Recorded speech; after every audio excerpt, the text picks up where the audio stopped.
Kia ora, as we say in New Zealand. I'm delighted to be with you. I'm Paora, and I'm sharing these ideas with you from our nonprofit called Spiritsol. And I have to include that this is also sponsored by the Divine, because they're going to be the ones that are going to present the material and the content for today's discussion. So I'm excited and thrilled when I can bring them into the discussion. There is a phenomenon in the world that is not well known, but it's very true and very accurate, and that is that each one of us receives thoughts and ideas from the universe. And all we have to do is figure out how to tune into those ideas, and we get our ideas, our intuition, our sense of self from those thoughts that come from the universe.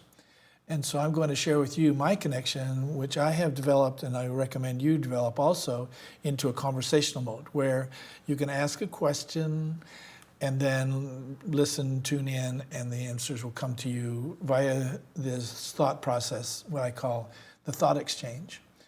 So here we go with some really great, beautiful ideas in the most deep sense, which is talking about our purpose, the purpose of life, the purpose of the universe, and how we interact with the divine beings, how we can interact with each other and make this world a really terrific place. So let's get into this. I'm going to share some ideas with you from the three divine beings that I've chosen to communicate with, namely God, Goddess, and Jesus. And so this is going to be direct quotes from the conversations that I have from them. And you'll notice very quickly as to how deep and how heavy and how beautiful these ideas are. So I'm going to begin with the female divine goddess. This is what she said when I inquired about the purpose of life and what we're doing and how we're doing it and how we can do it better. She says, "For those events that seem to come from the universe, it is easy to think you are the victim of God pulling strings or attempting to judge you. When you shift to a different thought about your contribution and origination of what happened, it pulls you back into a place where you have control and input into the situation." So this is a very important distinction, is that somebody is doing things to us, particularly this mean old God person, and that we are being a victim to those events. And what she's talking about is a very, very different mode, which is a big shift, which is to say, we are not victims, we are creators. We are those that contribute and originate the ideas that we want. This puts us into a situation where we're responsible for our own actions, responsible for what is going on around us, and that we have control of our thoughts and what we do and the input into every situation. She continues, "Approaching your life from the basis of love being the intention helps you to look at situations differently and gives you a more accurate view of what is possible for you to make changes where you want them. Take responsibility for what you do and do it with love, and you will notice some big changes."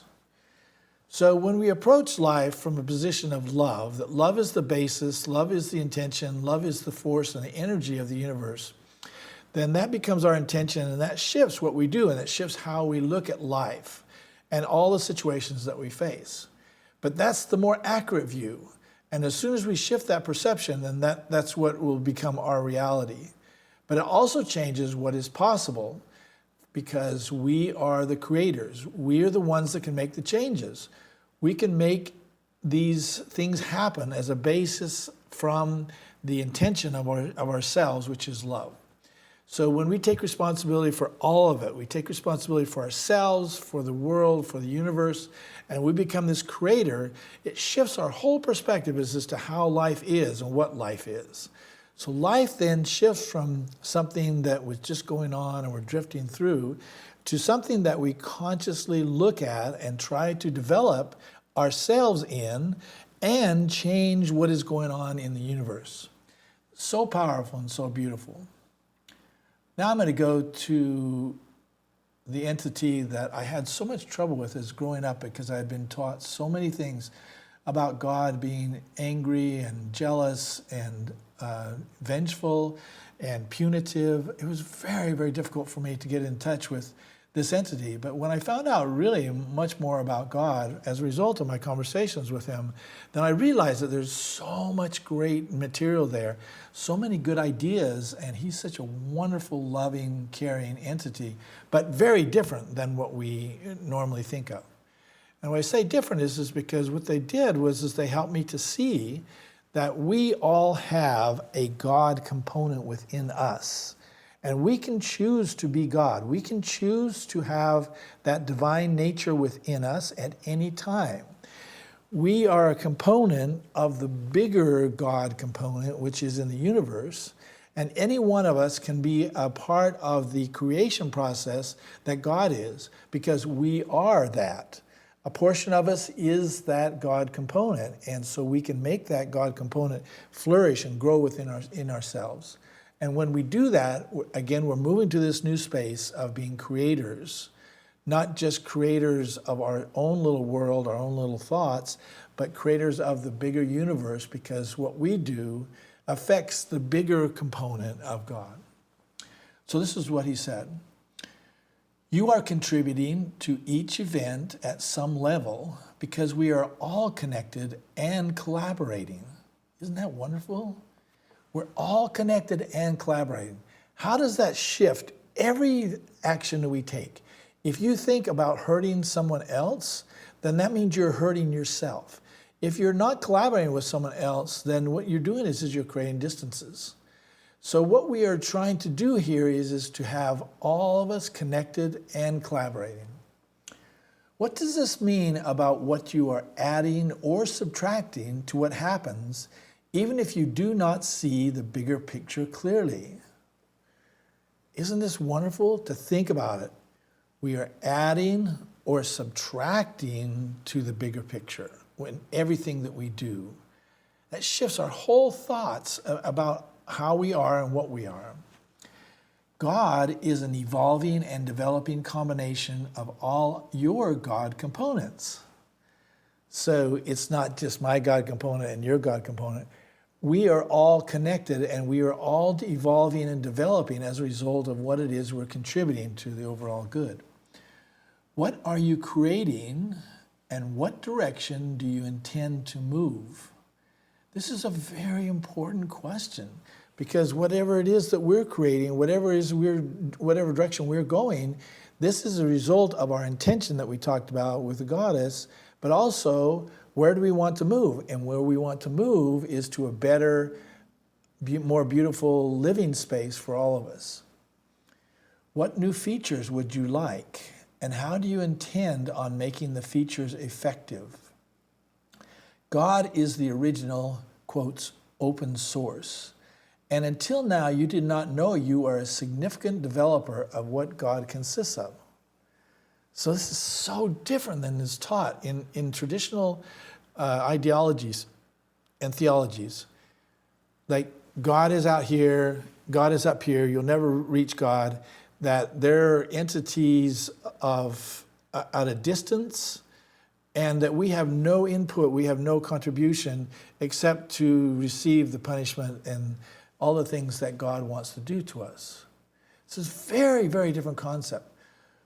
What new features would you like? Whatever you do and whatever your intention is going to make those features more effective.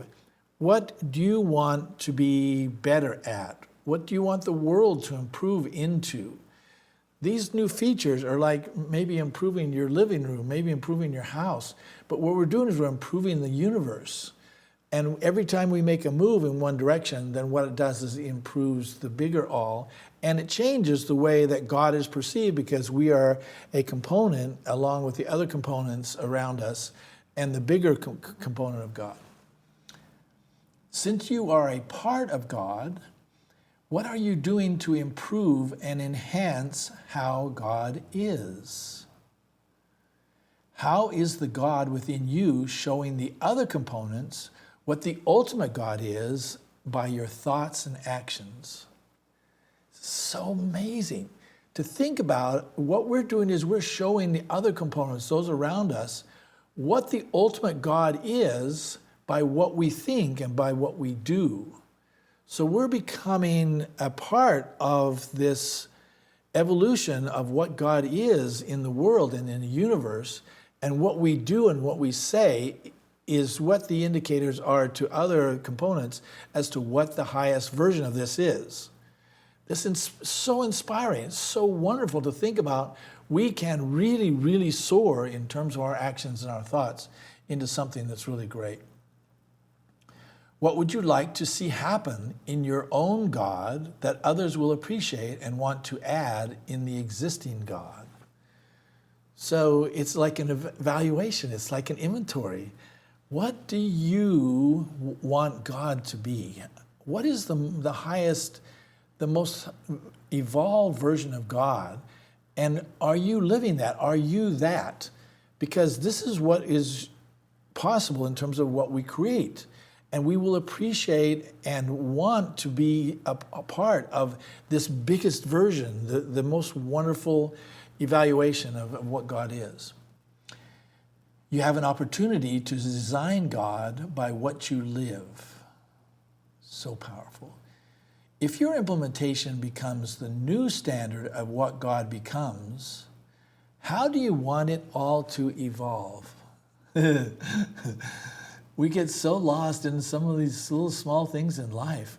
But when you think about it, you're trying to implement the new standard of what God is in our lives. It's such a challenging, it stretches us so much. It expands our views. And the question is, since we're a part of this bigger entity, how do you want to have it all evolve? We have input in that. We are becoming what we are as possibly the standard for all the others. How will you create consensus that your plan is the one that all others will agree upon and embrace as the best version of what God wants to be? How compelling is the version of God that you're creating, that you are? How will you convince the other components that this is the best version and they want to embrace this because this is the best version? This is so compelling because it puts it all back on us to be responsible for what this is all about. All right, so I want to do one more, which is so profound and so interesting. I'm going to stand up for this one because I feel more empowered sometimes when I'm standing up. But I also wanted to share something with you that is so powerful and so wonderful from, I think, my very best friend in the universe, Jesus. He has helped me out and gifted his love and insight and wisdom to me in so many instances, and it's so great. I'm so, so grateful to him. And this is a very small portion of what he has shared with me. When you live your life through the lens of being separated and inferior to the divine, you naturally question if you are worthy or capable of being a part of this enviable but unattainable space. Do you see this idea? That if we live our lives feeling like we're inferior, if we're unattainable to get to this space, creating this distance that many people have created between us and Jesus or us and the divine, then it becomes unattainable, it becomes frustrating because we can never get there. And this is the perception that many people have taught us, that we're not good enough, that we're being judged, that we're sinners, that we're not ever going to reach that space. Having had similar thoughts and worked through them, I can tell you the effort to shift your thinking and make the connections are worth the investment. So this is a common point of view. And this is something that happened with Jesus as well, where he had these thoughts and concerns of not being good enough or not being able to reach to these higher levels. And he's sharing that he had similar experiences. And I think this is so beautiful. This is one of the most wonderful aspects of his sharing, is that he has said that, yeah, I have felt these things. I've been there, done that. I've been there with you. And in fact, I have a book called Jesus Live that I think you should check out, because this is my interview with him to find out what was going on with him in his life. And you can get that on Amazon. This book, Jesus Live, is one of the most profound and interesting pieces of work that you can possibly look at. Your quest to discover your highest possibilities leads you to great challenges and great joy. The journey to building rapport and trust with us can be difficult, but each step is also rewarding and encouraging. So I want you to think about that for a moment. It's very, very difficult, perhaps one of the most difficult things that we can do to make this connection with the divine, to ask the questions, and to listen, and to record what it is that comes back, to connect with them at a deeper level, not just at an intellectual level, but connect to them at a love level, at a friendship level, at a communication level, so that we can be a part of their ideas and wisdom, and also a part of the world that we have all created conjointly. Your desires to merge and contribute your ideas and greatness with the bigger all are all welcome. So what we're saying here is that we want to include everybody. We want to be a part of everything in the universe, including other people, but more particularly in this case, my emphasis is connecting with the divine, because the divine is the wisdom, the ideas, the knowledge that has been accumulating for billions of years, and we can tap into this wisdom and knowledge just by asking and listening. But our point is that we want to merge into and include everybody and ourselves into this bigger picture. Be bold and trust you can add your unique features to make the universe a better place for yourself and all around you. This idea of trusting is very important, because it seems kind of figmentary, it seems kind of out there to be able to communicate with the divine. But what we're talking about here is we're talking about us being a very key component to the bigger picture, and what we do makes an effect. What we do matters. What we do and think changes everything in the universe, because what we're doing is we're evolving our components, our divine components, into something bigger, into something better that improves everybody and everything. The universe benefits from your best ideas and inputs, and the resulting mix will be better for everyone. Isn't that so beautiful?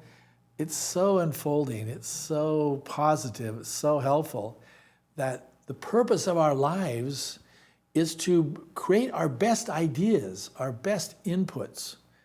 And then what we're doing is we're mixing it up with everybody else's best ideas and best inputs, so that we can all live together in peace and love and joy. And we're a key component of that. And the only component that we have any control over is our part. Our part of this is that we live and think and behave in the highest views that we possibly can be. And we're including the divine in our direction, because what we're doing is we're doing our best version of ourselves that helps all the others around us, all the other components, as well as the bigger picture of the universe. And we are a key component to making it better, to improving things, to making things alive and beautiful and full of love. So this is my view for today. I wanted to share this with you because there's so many great concepts and ideas that come from what they've shared with me. And I feel like it's important for us to all get this bigger picture as to what the purpose of life is, what it is that we're about, how we are, and what the possibilities are when we develop ourselves at the highest levels and evolve into the greatest version of the universe and what we can be that there is. I'm grateful to each one of you. I'm grateful for your thoughts, for your support. I'm grateful for listening and improving the world like you do. And I want to tell you that I love you, and I want to have the greatest version of life for each one of us. Thank you.